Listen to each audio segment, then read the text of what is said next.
بسم الله الرحمن الرحيم. السلام عليكم ورحمة الله تعالى وبركاته. كلن حبون ملوبا جوجتان داوديال waxaad ku soo dhawaataan warka xulka wararka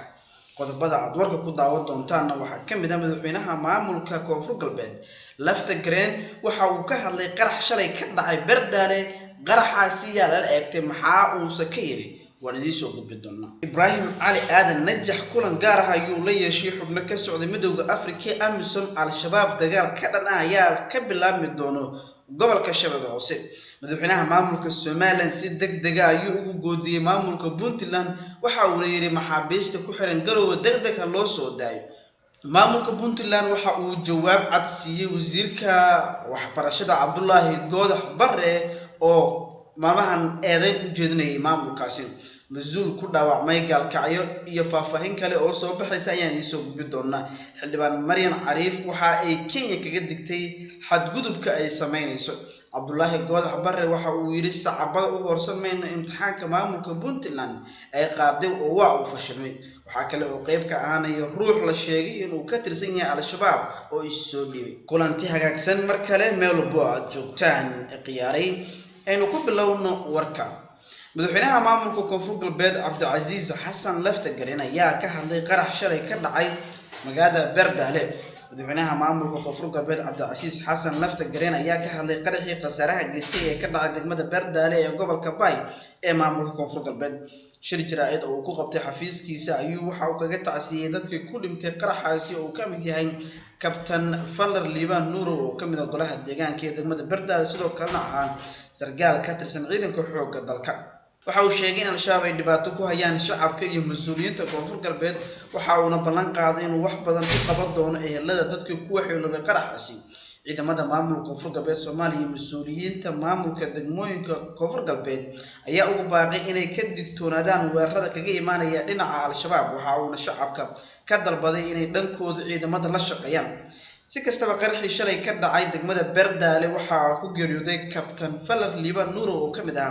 golaha deegaanka degmada Bardaale halka ay ku dhaawacmeen 3 askari oo kale oo ay ku jiraan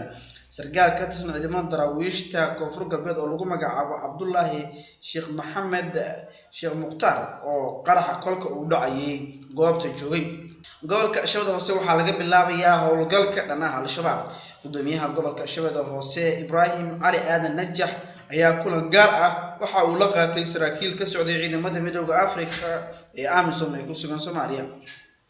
kulanka oo ka qayb ahaa wakiilka midowga Afrika ee Soomaaliya Francisco Mandera ayaa waxa looga hadlay dagaalka ka dhanka ah al-shabaab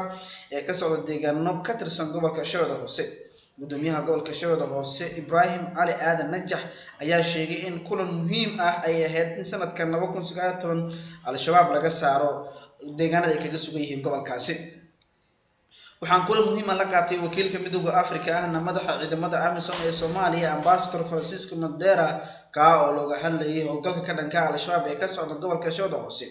ballantu waa ciidamada AMISOM in dalka ay ka saaraan sanadkan 2019 kooxda al-shabaab ay yiri deegaano iyo degmooyin ka tirsan gobolka Shabeellaha Hoose qaarkood waxa ku sugan xubno ka tirsan al-shabaab waxaana marar qaar ah weerar ay ka geystaan saldhigyo ay ciidamadu ku leeyihiin gobolkaasi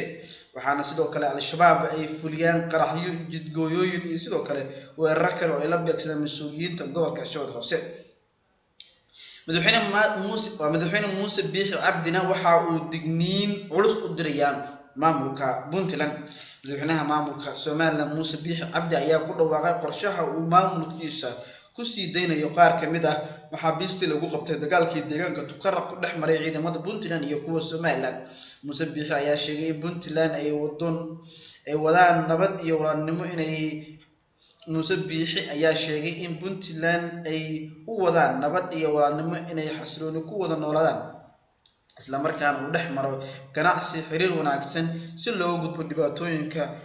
dhex maray ee dagaalka ah sidoo kale waxa uu sheegay in Soomaaliland ay diyaar u tahay inay sii deyso maxaabiistii ay ka qabteen dagaalkii Puntland ay kula galeen deegaanka Tukaraq ee gobolka Sool waxaana uu sheegay inuu rajeynayo in Puntland iyo Soomaaliland ay nabad ku wada noolaadaan hadalka madaxweynaha Soomaaliland Muuse Biixi ayaa ku soo aaday xilli weli deegaanka Tukaraq ee gobolka Sool ay isku fadhiyeen ciidamada labada maamul oo aan weli la heshiisiin ama xal rasmi ah aan laga gaarin dagaalkooda maamulka Puntland waxa uu jawaab ka bixiyay hadal ka soo yeeray wasiirka wasaaradda waxbarashada Soomaaliya Cabdullaahi Goodax Bare. wasiirka waxbarashada xukuumadda Soomaaliya Cabdullaahi Goodax Bare oo ku sugan Jowhar ayaa shalay sheegay in imtixaanaadka ardayda dugsiyada sare oo ay Puntland qaadayso uu fashilmay, hase yeeshee waxa halkaasi ka jawaabay maamulka Puntland. wasiirka waxbarashada iyo tacliinta sare ee Puntland Cabdullaahi Maxamed Xasan ayaa sheegay in hadalka uu wasiirku kaliya gooni u yahay isla markaana maalinta koowaad ee imtixaanka ay qaadayso Puntland uu qabsoomay sidii loogu talagalay isla markaana aan wax dhibaato ah la soo sheegin. sidoo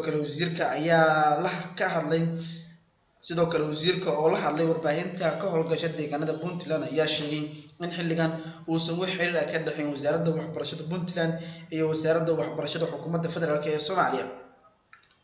dowladda Soomaaliya gaar ahaan wasaaradda waxbarashada ayaa ku fashilantay imtixaanaadka sanadkan kadib markii maadooyin ka mid ah imtixaanka lagu arkay baraha bulshada,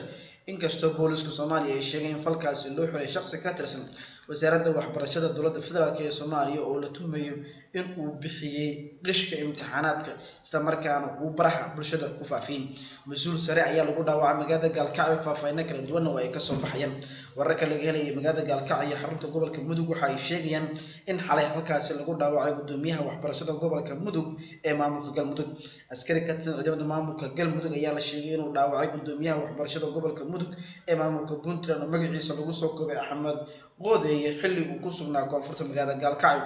goobjoogayaal ayaa u xaqiijiyay xulka wararkan in askariga uu rasaas ku furay mooto uu saarnaa gudoomiyaha kadib markii uu ka shakiyay isla markaana rasaastu ay ka hadashay gudoomiyaha waxbarashada qeybaha sare ee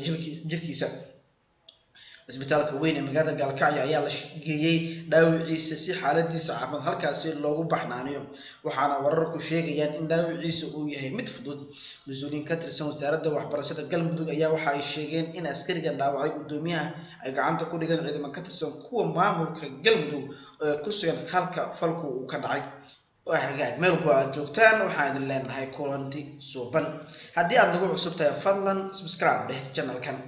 warkii xulka wararkana waa inaga intaa.